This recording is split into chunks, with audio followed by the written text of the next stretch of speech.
nuevamente con ustedes. Buenos días, buenas tardes, buenas noches en Colombia, América y Europa. Continuamos con nuestras charlas históricas. La rebeldía y la verdad van en la mano. Hablando de estos acontecimientos de rebeldía y de la apreciación que nosotros tenemos sobre temas muy puntuales en Colombia, podemos llegar al pasado en el presente. Hoy me voy a referir a un héroe, el máximo héroe de nuestra nacionalidad, así como Bolívar fue el gran héroe de América, el genio de la libertad, el hombre que libertó 6 naciones. Estamos ante un coloso también granadino, un hombre que ha sido calumniado, que ha recibido dicterios y descalificaciones a través de la historia, basado solamente en chismes históricos y que vienen desde el año de 1825, más o menos, cuando empieza esa fragmentación entre los dos grandes colosos de nuestra libertad, Simón Bolívar y Francisco de Paula Santander. Hoy vamos a hablar sobre Santander,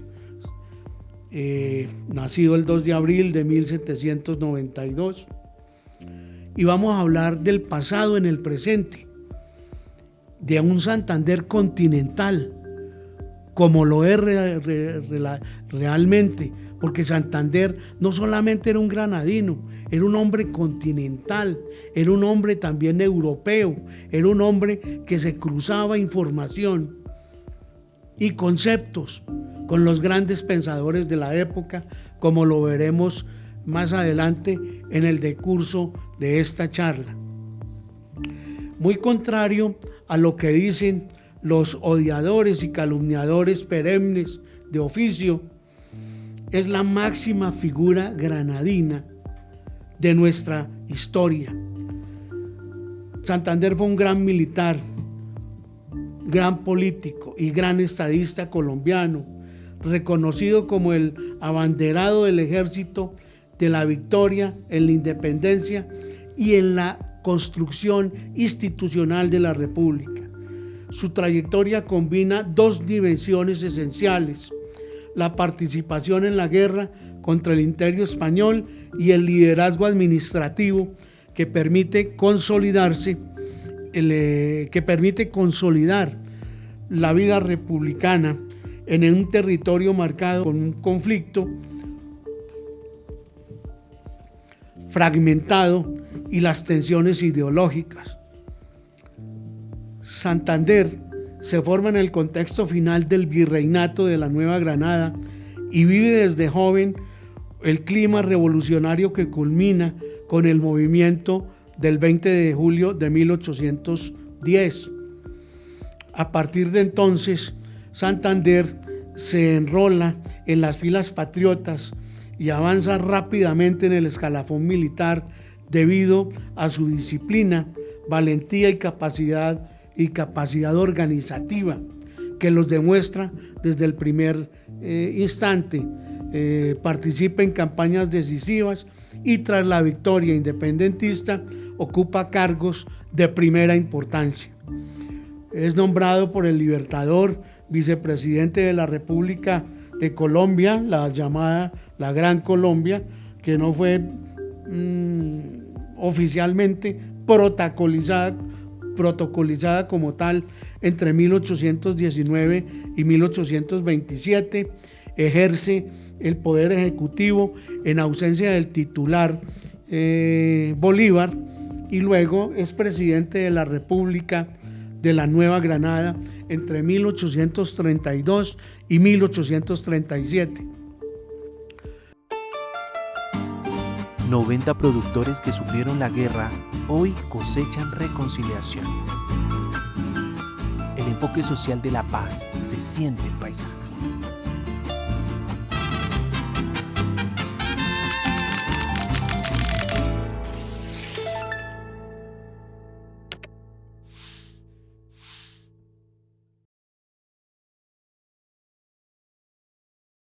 Santander fue reconocido por Bolívar como el hombre de las leyes y el organizador de la victoria.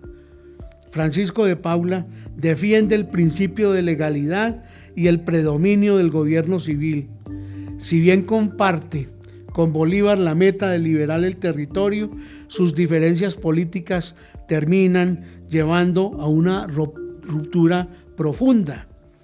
La tensión entre el proyecto bolivariano de corte centralista, el fuerte militarismo y liderazgo vitalicio, y el santanderista, que es más institucional, legalista y partidario de límites del poder al poder, marca la historia de la Primera República Colombiana y se convierte en uno de los ejes de la política nacional durante décadas.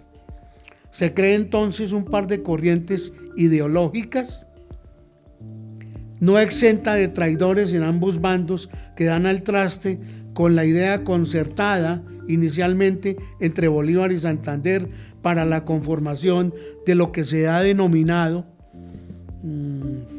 la Gran Colombia, conformada por Cundinamarca, Venezuela, Ecuador y Panamá.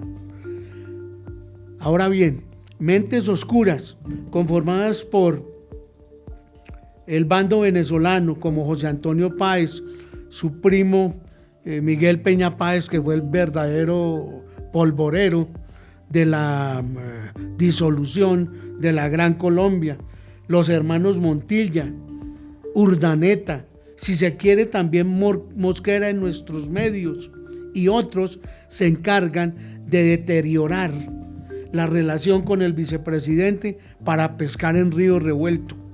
Por el lado granadino no se quedan atrás algunos santanderistas como Vicente Azuero, Francisco Soto, Manuel del Castillo y Rada, inclusive José Padilla y José María Córdoba también se encuentran prestos a endulzar los oídos del general Santander hasta que lo hacen explotar, llamaríamos de esa manera, contra el pensamiento bolivariano. Si bien es cierto, Santander estaba muy definido en su federalismo, Santander estaba jugado hacia el centralismo. Santander nació el 2 de abril de 1792 en la villa del Rosario de Cúcuta, en la provincia de Pamplona, dentro del virreinato de la Nueva Granada. Hoy este municipio está ubicado en el actual departamento del norte de Santander, bautizado 11 días después, Santander, el 13 de abril del mismo año, en la capilla de Santa Ana de la Villa del Rosario. Hijo de Juan Agustín Santander Colmenares, un militar y hacendado, y de Manuela Antonia de Omaña Rivadeneira Rodríguez, ambos pertenecientes a familias criollas descendientes de funcionarios coloniales, además de ser de la alta clase dirigente, los llamaríamos así, de esa frontera entre Colombia y Venezuela. La infancia de Santander transcurre pues en las haciendas familiares que estaban dedicadas al cultivo del café, la caña de azúcar y el cacao, y desde temprano se evidencia esa avidez de Francisco de Paula por el conocimiento en la biblioteca de su padre, además con el apoyo de un tío de él que fue determinante en su estructura filosófica, conceptual y revolucionaria, si se quiere, como lo fue su tío Nicolás Mauricio de Omaña y Rodríguez, el cual, por intermedio del cual logra obtener una beca en el Colegio Mayor y Seminario de San Bartolomé. Allí estudia 3 años y se gradúa como bachiller en filosofía hacia el año de 1808. Luego avanza sus estudios en Derecho en la Universidad de Santo Tomás, adscrita al mismo centro educativo, pero los hechos políticos de 1810 y el inicio de la guerra interrumpen la culminación de esta etapa académica. Pese a ello, su inclinación por la legislatura, la lectura y el orden institucional se convierte en una marca indeleble en su vida pública y republicana. Santander presencia los sucesos del 20 de julio, precisamente ese día que tenía que presentar su examen final a las 10 de la mañana para graduarse como abogado. Y esa experiencia, después de la revuelta de ese día, lo impulsa a involucrarse en la lucha revolucionaria. Es así como después de enrolarse en el primer batallón, Santander sale el 26 de octubre con 18 años, ya ingresado como recluta del batallón de infantería de las Guardias Nacionales. Es asignado inmediatamente a labores cercanas al mando y participa en la plana mayor y trabaja como secretario del capitán Manuel del Castillo y Rada, que es uno de los grandes influenciadores en su vida militar. Van hacia una incursión hacia la ciudad de Honda por varios meses. Ese rol administrativo, lejos de ser menor, le permite desarrollar a Francisco de Paula Santander habilidades de organización, disciplina y manejo de información militar y política. De regreso en Santa Fe, se vincula a la inspección militar y a espacios de dirección institucional dentro de la Junta Suprema, además de ser secretario del brigadier Antonio Baraya. Hacia 1812 toma parte en la campaña del norte y en la guerra civil entre centralistas y federalistas. En ese contexto, el Congreso de la Unión lo promociona rápidamente. En menos de un mes pasa de teniente a capitán, demostrando inmediatamente que es un oficial valorado por su energía, su desempeño y extraordinario don de mando. El 9 de enero de 1813 participa en la batalla de San Victorino, un combate decisivo en el enfrentamiento interno. Santander es herido 2 veces y además cae prisionero. Posteriormente, tras una tregua que busca unificar fuerzas frente al peligro realista, es liberado. Esta experiencia de heridas, cautiverio y derrota fortalece su carácter, pero también lo convence de que la supervivencia patriota requiere disciplina, organización y sobre todo un marco legal y político estable. Después de su liberación, Santander se dirige a Tunja, donde es ascendido a sargento mayor y designado segundo mando del coronel Manuel del Castillo y Rada, comandante del batallón quinto de la Unión del Ejército del Norte. En ese momento se apoyan operaciones en la defensa de los valles de Cúcuta vinculadas a las acciones del entonces coronel Simón Bolívar. Santander participa en la acción de La Grita el 12 de abril de 1813, comandando compañías que atacan el flanco izquierdo enemigo. Su desempeño es reconocido por Bolívar, quien resalta de inmediato la valentía de la oficialidad y las maniobras decisivas en terreno montañoso. Luego Santander se queda encargado de la defensa de la región, sosteniendo combates frente a las fuerzas superiores. Sin embargo, hacia octubre 18 de 1813 sufre una grave derrota en la batalla del Llano de Carrillo. Intenta retirar su fuerza reducida hacia Pamplona, pero es cercado y derrotado por las fuerzas realistas y las guerrillas aliadas. La represión posterior es brutal. Se ejecuta a prisioneros y simpatizantes patriotas, afectando incluso a personas de su mismo entorno familiar. Aún así, asume responsabilidad y pide juicio militar. Eso demuestra la entereza de carácter de Santander. Es más, él mismo solicita retirarse del ejército, pero el Congreso rechaza ambas peticiones, señal de que su figura es considerada demasiado útil para prescindir de ella. Y eso se demostrará más tarde en su actuación, no solamente como militar, sino como líder de la administración pública, no solamente granadina, sino la administración pública americana. En 1815, entonces comienza la reconquista de la Nueva Granada con la expedición española comandada por Pablo Morillo. Tras la caída de Cartagena en diciembre de 1815, Morillo avanza hacia el interior. Santander es enviado a reclutar fuerzas, pero se encuentra atrapado entre dos frentes, Morillo al norte y Sebastián de la Calzada al sur. En medio de esa presión conduce una retirada hacia el sur que permite salvar parte del contingente patriota, integrándolo a nuevas fuerzas.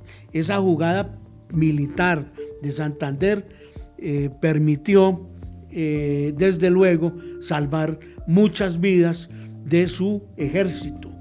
En febrero de 1816 se libra la batalla de Cachirí, donde los patriotas son dispersados, y tal vez la mayor derrota que tuvo Santander en manos de los españoles, porque en esa batalla los españoles obtienen una victoria aplastante.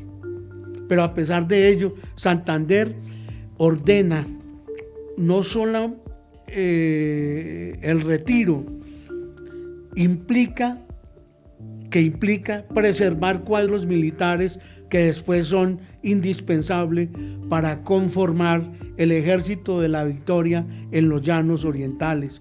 Esa retirada hacia el Casanare, vamos a ver posteriormente cómo salva la actuación de nuestra revolución en las batallas que vienen después, como es el caso de Vargas y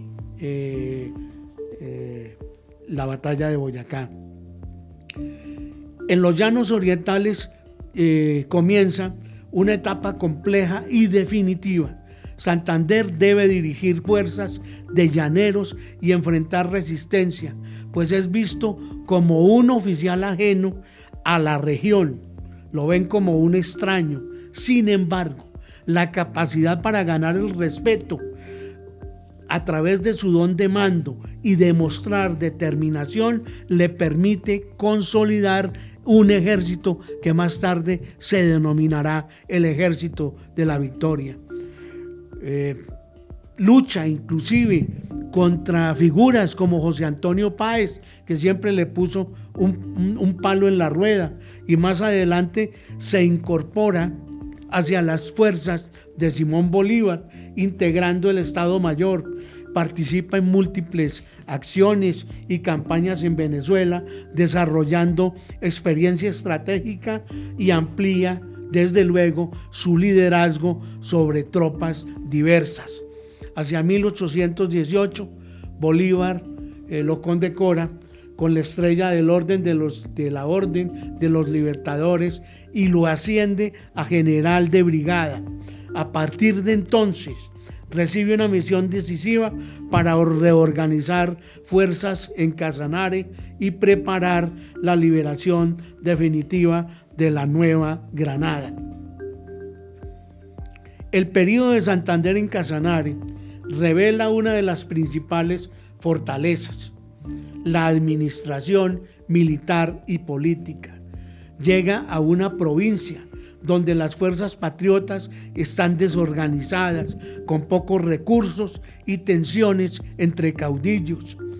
La primera tarea es unificar mandos locales, guerrillas y salteadores de caminos que polulan en esa región y de los cuales le permite imponer a Santander una idea central: la unidad como base de la supervivencia.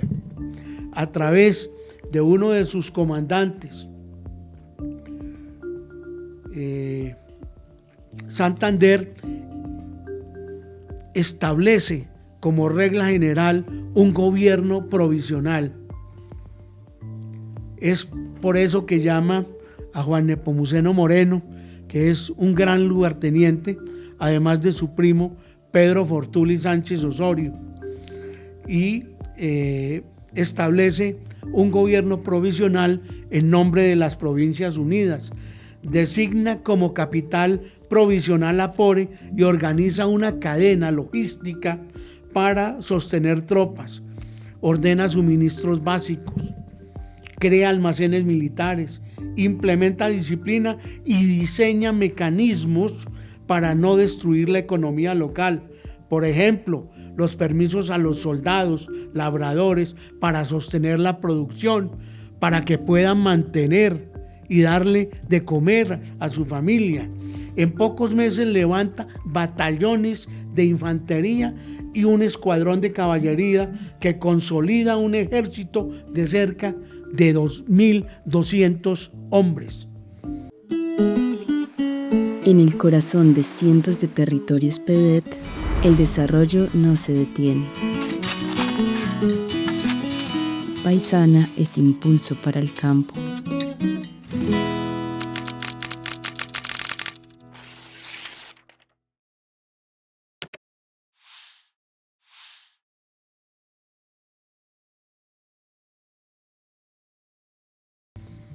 Los realistas detectan ese crecimiento y entonces, como contraprestación para contrarrestar, el coronel José María Barreiro invade la zona y toma Apore en abril del año 19. Santander evita un combate frontal y elige una estrategia muy inteligente. Se retira hacia el interior llanero, desgastando al enemigo, impidiendo su abastecimiento y forzándolo a replegarse. Esta defensa eleva la moral patriota y prepara el terreno para la ofensiva mayor. Santander apoya el inicio, pues, de la campaña de invasión hacia la Nueva Granada y Bolívar reúne a los oficiales y expone el plan.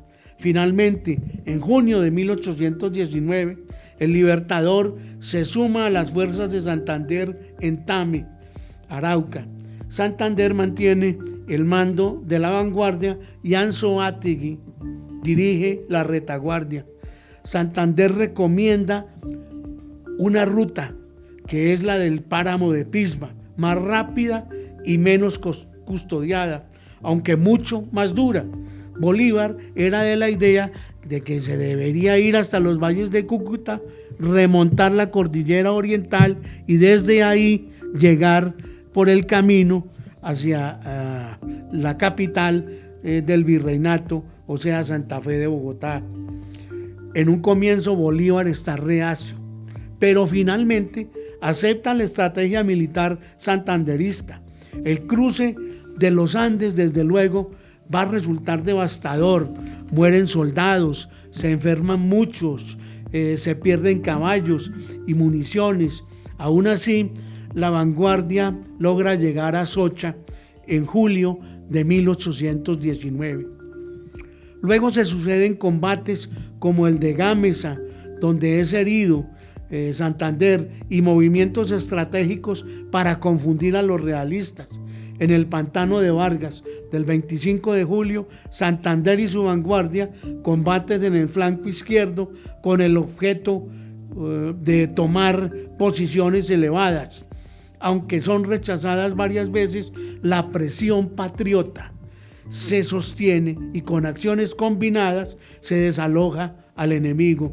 Es la verdadera batalla decisiva de la independencia. Ya vendrá el triunfo definitivo del 7 de agosto de 1819. La culminación de la batalla de Boyacá, el 7 de agosto, Santander actúa con rapidez, ataca a la vanguardia realista, ordena maniobras envolventes y coordina el avance que termina rompiendo la formación española. La victoria permite la entrada patriota a Santa Fe el 10 de agosto y asegura la liberación de la Nueva Granada. Santander es reconocido como el héroe de Boyacá y es ascendido a general de división por el propio libertador Simón Bolívar.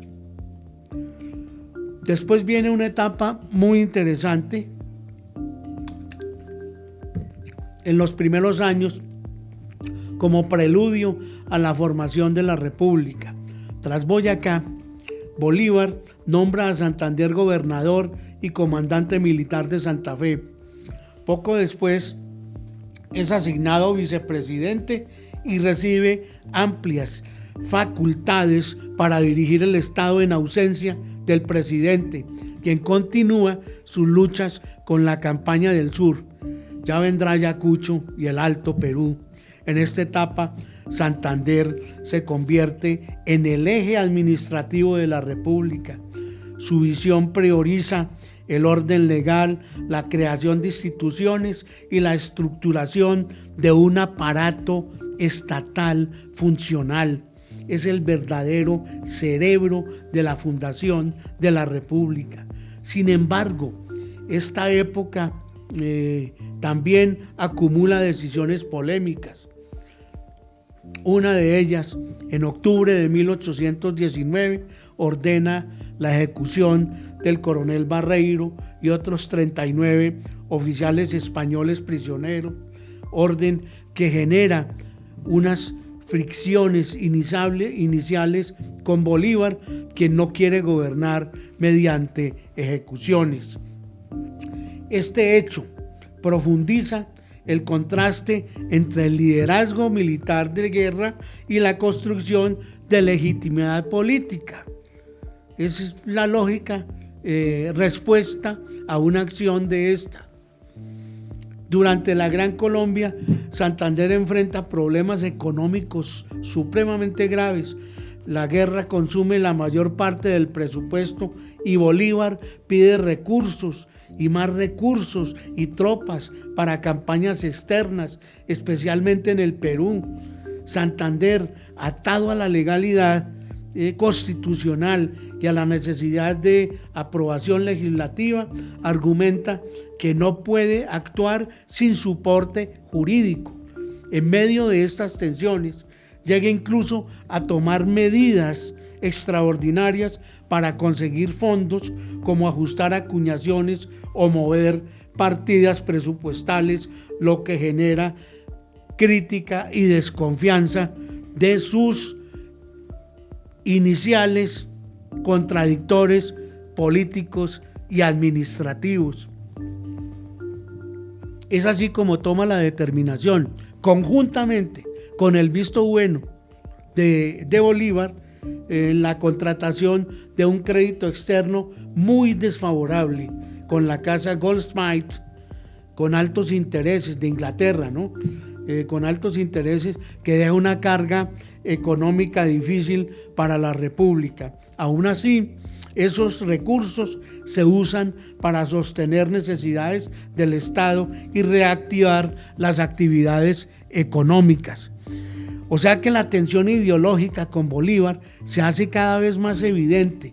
Santander defiende reformas republicanas con límites al poder y fortalecimiento del Congreso, mientras Bolívar se inclina por un Estado unitario con presidencia vitalicia. Desde ahí ya empieza a tejerse en la mente del Libertador y de sus amigos la creación de una dictadura vitalicia que más tarde va a incidir en las relaciones entre los dos grandes prohombres. Hacia 1826, con el conflicto venezolano de la Cociata, a la cual Santander había prevenido al Libertador con ese alzamiento inicial que tenía José Antonio Páez, que era un hombre supremamente difícil de manejar, sublevado en Venezuela contra el orden establecido por el mismo Bolívar y Santander. Los santanderistas sienten que se debilita la legalidad y se privilegia el caudillismo regional. Es así como en 1828, después de estas escaramuzas, de si acepto o no acepto, si obedezco o no obedezco, después de que Bolívar va hasta Venezuela a reconvenir a Páez, termina dándole un abrazo, lo respalda y después regresa para destituir a Santander como vicepresidente. Entonces, hacia 1828 se convoca la Convención de Ocaña para discutir las reformas. Esto es supremamente importante. Unos buscan limitar abusos y fortalecer la Constitución de 1821, que entre otras cosas esta Constitución enmarcada el 26 de agosto de 1821 tiene una regencia de 10 años, la cual quedó estipulada que a los 10 años se harían una revisión y, si se quiere, algunas reformas. En ese sentido, se adelanta Bolívar y sus amigos para hacer las reformas 4 años antes de esa revisión. Por eso se convoca la Convención de Ocaña. Digamos que en ese sentido pretenden imponer un modelo vitalicio en cabeza de Bolívar, con Senado y Cámara hereditaria. Santander se opone a la sentencia y es tajante cuando le dice a Bolívar: no luchamos para liberarnos del yugo español y cambiar a Fernando VII por Simón I. Entonces comienza desde ahí esa verdadera ruptura, esa desavenencia entre los dos máximos héroes de la Revolución Granadina. La Convención de Ocaña fracasa cuando los bolivarianos se retiran. El 27 de agosto de 1828, Bolívar se proclama dictador y disuelve el Congreso y anula la Constitución de 1821. Santander es el símbolo del legalismo y es perseguido desde ese entonces políticamente. El 25 de septiembre de 1828 ocurre la conspiración septembrina. Un grupo irrumpe en el palacio con intención de asesinar a Bolívar, quien escapa gracias al apoyo de Manuelita Sáenz, la libertadora del Libertador. En el proceso posterior, Santander es acusado de complicidad. Aunque el caso está lleno de irregularidades, es condenado y degradado y sentenciado a muerte. Sin embargo, Bolívar le perdona la vida y conmuta la pena por destierro. Es necesario aclarar que Santander salva la vida del Libertador, o la había salvado en 7 oportunidades, que veremos más adelante, entre mayo de 1819 a agosto de 1828. Santander, y en esto soy tajante en decir, de acuerdo a mis criterio personal, desde luego, a las investigaciones, a la hermenéutica,